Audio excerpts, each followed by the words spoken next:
Good morning friends. आज हम दोबारा हाजिर हैं आपके सामने हमारी साइंस की क्लास लेकर। पिछले में हमने पढ़ा था रक्त के बारे में, ठीक है। आज हम रक्त का आगे वाला भाग पढ़ने वाले हैं, ठीक है। उससे पहले मैं आपसे निवेदन करना चाहूंगा कि हमारी वीडियोस को ज्यादा देखें, ठीक है।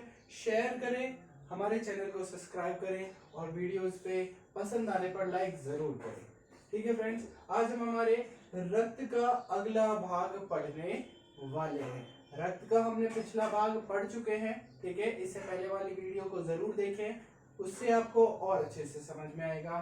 हम स्टार्ट करते हैं हमारा आगे का भाग। आगे का भाग है हमारा रक्त समूह। रक्त समूह, ठीक है भाई। ब्लड ग्रुप्स, रक्त समूह, ब्लड ग्रुप। देखिए भाई, हम ब्लड ग्रुप भी कह सकते हैं या रक्त के प्रकार भी कह सकते हैं। ब्लड ग्रुप या रक्त के प्रकार। अब देखिए, रक्त के बारे में हम पहले पढ़ चुके हैं, ब्लड के बारे में। अब हम इसके प्रकारों के बारे में पढ़ेंगे, रक्त समूहों के बारे में पढ़ेंगे और रक्त समूह किस आधार पर दिए जाते हैं वो भी आपको जरूर बताएंगे, ठीक है। रक्त समूह कैसे निर्धारित किए जाते हैं वो भी बताएंगे। पहले हम जान लेते हैं कि किस आधार पर रक्त समूह बताए जाते हैं। हमारी जो लाल रक्त कणिकाएं होती हैं, ठीक है, लाल रक्त कणिकाएं, आरसीबी जिन्हें हम कहते हैं रेड ब्लड कार्पेसल्स, ठीक है। इनकी सतह पर, आरबीसी की सतह पर प्रतिजन पाए जाते हैं। आरबीसी की सतह पर क्या पाए जाते हैं भाई? प्रतिजन पाए जाते हैं, ठीक है। और इन प्रतिजनों के आधार पर हम यह निर्धारित करते हैं कि कौन सा रक्त समूह होगा। आरबीसी की सतह पर प्रतिजन पाए जाते हैं और इन प्रतिजनों के आधार पर यह निर्धारित किया जाता है कि कौन सा रक्त समूह होगा। जिस प्रकार का रक्त समूह होगा उसी प्रकार का प्रतिजन पाया जाएगा। अब देखिए, आगे की बात करते हैं। हमने ये पता कर लिया कि रक्त समूह का आधार क्या होगा, कि जो प्रतिजन पाया जाएगा उस आधार पर हम बता देंगे कि कौन सा रक्त समूह होगा। अब देखते हैं रक्त समूह है कौन कौन से, देखते हैं भैया आगे। रक्त समूह है हमारे चार प्रकार के,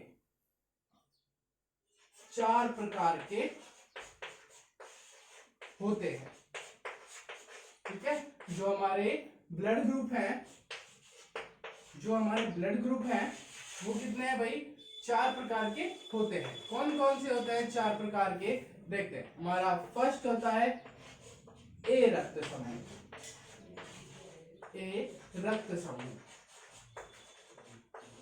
सेकंड है हमारा बी रक्त समूह और थर्ड है हमारा ए बी रक्त समूह, ए बी रक्त समूह और फोर्थ है ओ रक्त समूह। अब देखिए इनकी स्पेशलिटी क्या है, इनकी खासियत क्या है। ए रक्त समूह में कौन सा प्रतिजन पाया जाएगा भाई?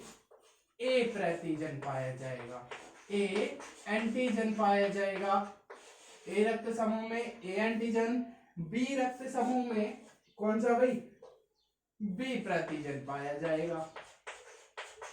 नेक्स्ट जो हमारा ए बी रक्त समूह है, ए बी रक्त समूह, इसकी आरबीसी की सतह पर कौन सा भाई? ए प्रतिजन भी व बी प्रतिजन दोनों पाए जाएंगे। ए प्रतिजन भी पाया जाएगा और बी प्रतिजन भी पाया जाएगा। अब देखिए लास्ट ओ, हमारे प्रतिजन होते हैं मात्र दो, ठीक है। कौन कौन से? ए और बी, ठीक है। ए और बी प्रतिजन पाए जा रहे हैं। ए रक्त समूह में ए प्रतिजन, बी रक्त समूह में बी प्रतिजन और ए बी में ए व बी दोनों प्रतिजन पाए जा रहे हैं, ठीक है। अब ओ रक्त समूह कैसे निर्धारित किया जाएगा? जिस रक्त समूह वाले व्यक्ति में, ठीक है, उसमें क्या होगा? आरबीसी की सतह पर, आरबीसी की सतह पर कोई भी प्रतिजन नहीं पाया जाएगा। कोई भी प्रतिजन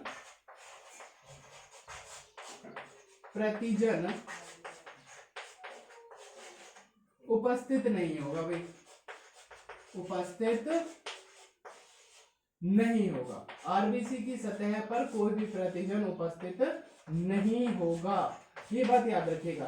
हमारे पास प्रतिजन कितने हैं, 2 हैं, ए और बी, और ओ रक्त समूह वाले पर कोई भी प्रतिजन नहीं पाया जाएगा। ठीक है, अब देखिए इसी के साथ हम और आगे की बात करते हैं, इनकी जो खासियत है उसकी बात करते हैं। ठीक है, अब इन प्रतिजनों को देने का आधार है वो किस साइंटिस्ट ने बताया, वो बताया 1901। ठीक है, 1901 में कार्ल लैंडस्टीनर इन रक्त समूहों का वर्गीकरण कार्ल लैंडस्टीनर के द्वारा 1901 में किया गया। 1901 में इन रक्त समूहों को कार्ल लैंडस्टीनर के द्वारा बताया गया। ठीक है, किसके आधार पर बताया, आरबीसी की सतह पर जो प्रतिजन पाया जा रहा है उसके आधार पर बताया, और ओ रक्त समूह के लिए क्या बताया कि कोई भी इसमें प्रतिजन उपस्थित नहीं होता। ठीक है, इससे हम क्या समझे कि जो प्रतिजन पाया जाएगा वही क्या होगा, वही रक्त समूह होगा। ठीक है, अब आगे की बात करते हैं। आगे की बात करने के साथ साथ हम ये बताते हैं कि ए रक्त समूह वाला किसको रक्त दे पाएगा, वो किसको दे पाएगा भाई, ए रक्त समूह वाले को ही दे पाएगा। बी वाला किसको दे पाएगा, बी वाले को दे पाएगा, और जो ए बी वाला है वो क्या करेगा, वो ए व बी दोनों को दे पाएगा। ठीक है, और ओ है वो किसको दे पाएगा, वो दे पाएगा सभी को, मतलब जो ओ रक्त समूह वाला है वो सभी को दे पाएगा, ए को भी देगा, बी को भी देगा, ए बी को भी देगा, और किसको देगा, ओ को देगा।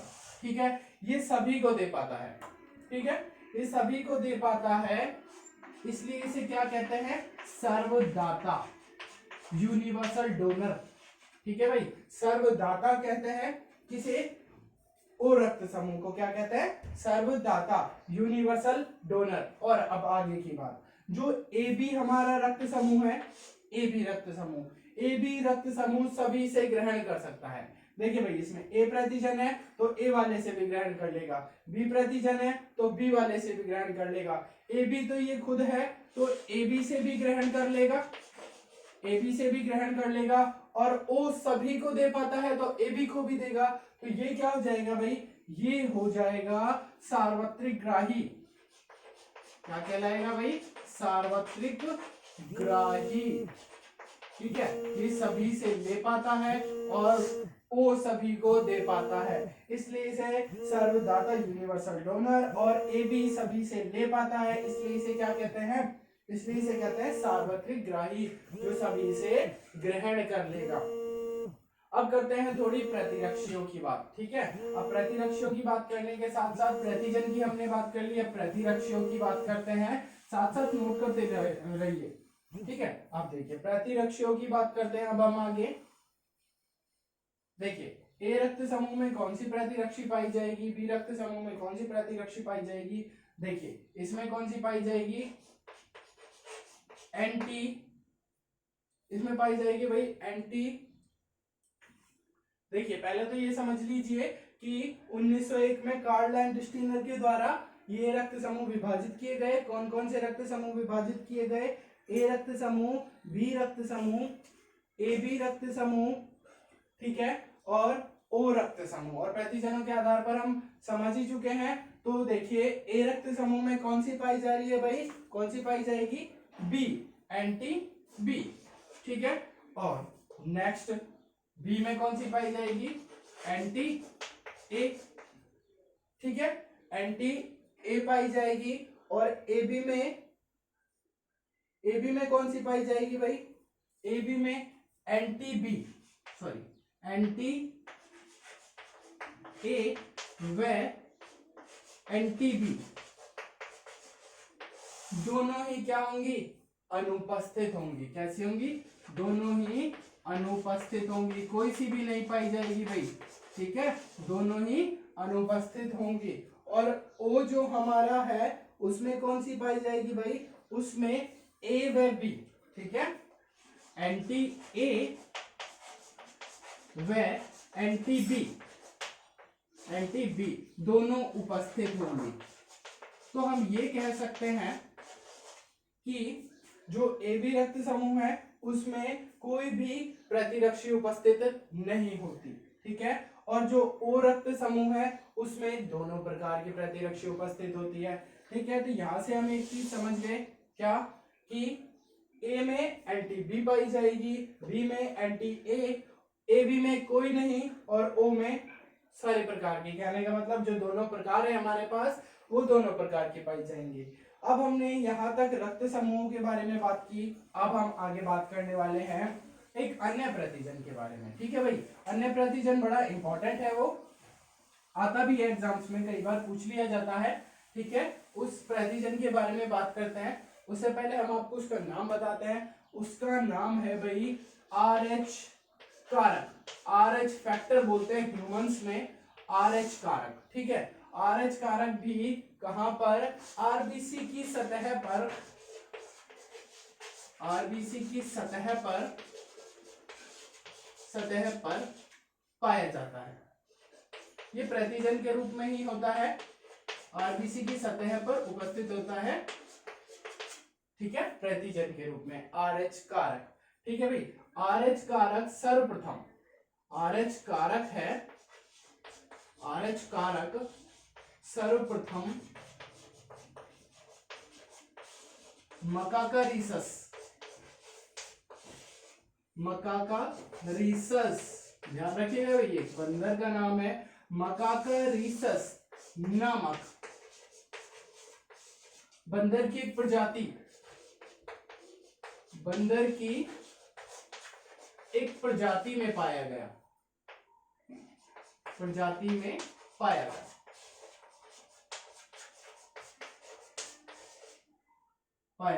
ठीक है भाई।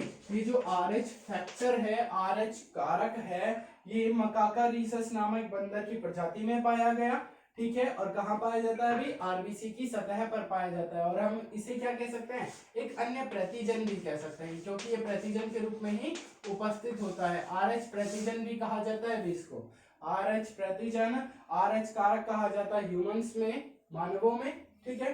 अब देखिए, जिसमें, जिस मनुष्य में या जिस मानव में जिसमें RH कारक प्रेजेंट होता है, RH कारक उपस्थित होता है, उपस्थित हो, उसे क्या कहते हैं भाई, RH प्लस, ठीक है। क्या कहते हैं भाई, RH प्लस, ठीक है। RH धनात्मक या RH प्लस, ठीक है। RH धनात्मक भी कहते हैं या RH प्लस, ठीक है। और जिसमें, जिस व्यक्ति में या जिस मानव में RH कारक, RH कारक कैसा होगा भाई, RH कारक अनुपस्थित, मतलब प्रेजेंट नहीं होगा, अनुपस्थित, ठीक है, उसे कहते हैं RH ऋणात्मक, RH ऋणात्मक कहते हैं उसे। और जिसमें पाया जाएगा उसे क्या कहेंगे, RH धनात्मक। एक छोटा सा फैक्ट जान लेते हैं हम यहाँ पे, ठीक है। छोटा सा फैक्ट क्या है, छोटा सा फैक्ट ये है कि विश्व में, ठीक है, विश्व में, विश्व में, चलिए इसको बाद में देखते हैं, ये पहले आप नोट कीजिएगा, ये नोट कीजिए आप साथ साथ, ठीक है। अब देखिए आगे देखते हैं, ठीक है। अब देखिए, विश्व में, जो कंप्लीट वर्ल्ड है उसकी बात करें, विश्व में लगभग 85%, विश्व में 85% तो है कैसे भाई, RH धनात्मक वाले व्यक्ति, कि जिनके बॉडी में या जिनके रक्त में क्या, RH धनात्मक कारक पाया जाता है, ठीक है। कहने का मतलब जिनके अंदर RH फैक्टर उपस्थित है, ठीक है, जिनमें RH फैक्टर उपस्थित होगा उन्हें तो हम क्या कहते हैं, RH धनात्मक, ठीक है। और 15%, और लगभग 15% लोग ऐसे हैं जिनमें क्या, RH कारक उपस्थित नहीं है, और 85% लोग ऐसे हैं जिनके अंदर RH कारक उपस्थित है। RH कारक क्या है भाई, RH कारक है हमारे 5 प्रकार के, ठीक है। RH कारक हैं 5 प्रकार के, कौन कौन से हैं, ठीक है, देखते हैं आर एच कारक कौन कौन से हैं भाई। आर एच कारक 5 प्रकार के हैं, 5 प्रकार के होते हैं। ठीक है भाई, देखिए कौन कौन से प्रकार है आर एच कारक के। सबसे फर्स्ट है आर एच कैपिटल डी, ठीक है। सेकंड है R H P, third R H small E, fourth है आर एच सी, ठीक है, और फिफ्थ है आपका आर एच स्मॉल सी, ठीक है। तो ये 5 प्रकार की जो आर एच कारक है हमारी बॉडी में पाए जाते हैं, ठीक है। आर एच कारक ये 5 प्रकार के हैं जो हमारी बॉडी में पाए जाते हैं। हमने ये आर एच फैक्टर के बारे में पढ़ लिया है, ठीक है। आर एच फैक्टर के बारे में हम पढ़ चुके हैं यहाँ पे। अब इसमें आर एच कारक की परसेंट बताई गई है, ठीक है, कि बॉडी में आर एच फैक्टर कितना कितना होता है। डी प्रकार का होता है वो 85% होता है, ठीक है। देखिए भैया आर एच फैक्टर की भी क्या परसेंटेज बता रखी है, क्या क्या परसेंटेज है हमारे पास। तो देखिए आर एच डी की हमारी कितनी है भाई 85%। आर एच ई की कितनी है भाई 30%। आर एच स्मॉल ई की कितनी है भाई 78%, ठीक है। और देखिए आर एच डी की 85, आर एच ई की 30%, आर एच स्मॉल ई की 78% और आर एच कैपिटल सी है इसकी कितनी 80% और आर एच स्मॉल सी की भी कितनी भाई 80%। अब देखिए समझिएगा बात को कि जिनकी बॉडी में आर एच कारक उपस्थित है उनमें ये सारे प्रकार के आर एच कारक पाए जाते हैं, ये सारे प्रकार के आर एच कारक पाए जाएंगे, ठीक है। आर एच कारक पाए जाने के साथ साथ इन आर एच कारक के जो प्रकार हैं सबकी मात्रा क्या है अलग अलग है कि आर एच डी की कितनी 85%, आर एच ई की 30, आर एच स्मॉल ई की 78, आर एच कैपिटल सी की 80% और आर एच स्मॉल सी की कितनी भाई 80%। तो देखिए हमने किसके बारे में अच्छे से पढ़ा, आज हमने पढ़ा रक्त समूह के बारे में, ठीक है। रक्त समूह के बारे में पढ़ने के बाद हमने किसके बारे में पढ़ा आर एच फैक्टर के बारे में पढ़ा। और आर एच फैक्टर भी क्या है भाई एक प्रतिजन ही है जिसके बारे में हम बहुत अच्छे से पढ़ चुके हैं, ठीक है। तो देखिएगा हम रक्त का हमारा अगला भाग भी कंप्लीट कर चुके हैं जिसमें हमें रक्त के बारे में कंप्लीट कर लिया है, रक्त समूह के बारे में कंप्लीट कर लिया है, ठीक है। इसको सर्वप्रथम किसने दिया कार्ल लैंग स्टीनर ने दिया और हमने इसके 4 प्रकार बताए कौन कौन से ए रक्त समूह, बी रक्त समूह, ठीक है, ए बी रक्त समूह, ओ रक्त समूह, ये हमने समूहों के प्रकार बताए, ठीक है। वीडियो को शुरू से अंत तक जरूर देखें क्योंकि 1 सेकंड भी आपका वेस्ट नहीं है, कोई नई बात ही बताई गई है हर पॉइंट पे, ठीक है, कुछ नया ही बताया जा रहा है। तो वीडियो को अंत तक देखें, प्रारंभ से अंत तक देखें और अपने साथ साथ नोट्स भी जरूर बनाएं, ठीक है। इसी के साथ हम विदा लेना चाहेंगे, मिलेंगे आपसे अगली वीडियो में। हमारे चैनल को सब्सक्राइब करें, लाइक करें वीडियोस को और वीडियोस को पूरी देखें और अपने फ्रेंड्स को भी इसके बारे में बताएं।